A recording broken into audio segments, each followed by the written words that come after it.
Velika mi je čast i zadovoljstvo što sam juče mogao da ugostim u bilateralnoj poseti, a danas u svojstvu kopredsedavajućeg Međuvladinog komiteta za trgovinsko-ekonomsku saradnju između Srbije i Azerbejdžana, svog dragog prijatelja i uvaženog ministra rada i socijalne zaštite stanovništva Republike Azerbejdžan, gospodina Sahila Babajeva.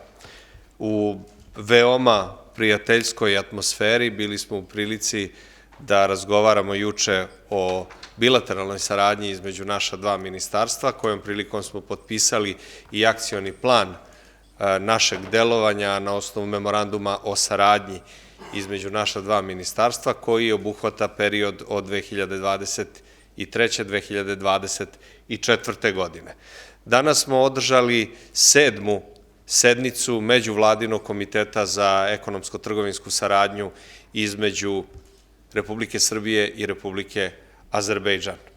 Razgovarali smo o mogućnostima za produbljivanje naše saradnje, konstatovali da su politički odnosi između naše dve zemlje na izuzetno visokom nivou, da je Azerbejdžan iskreni i lojalni prijatelj Republike Srbije, da tu svoju iskrenost Azerbejdžan ne samo da svedoči kroz lepe reči i obraćanja, već kroz konkretna dela.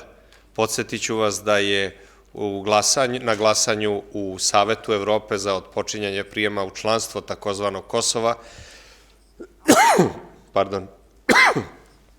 Republika Azerbejdžan čvrsto stala uz Republiku Srbiju, baštineći i negujući odanost istim vrednostima, a to je vrednost poštovanja i nepovredivosti teritorijalnog integriteta i suvereniteta međunarodno priznatih država. Naša posvećenost ovakvim vrednostima i načelima međunarodnog prava je uzajamna i ona je osvedočena kako u našim bilateralnim kontaktima, tako i u zajedničkom delovanju na međunarodnoj areni. Podsjetiću vas da je 23. novembra prošle godine u bilateralnoj poseti Republici Srbiji i predsedniku Aleksandru Vučiću boravio i predsednik Republike Azerbejdžan, gospodin Ilham Alijev. Tom prilikom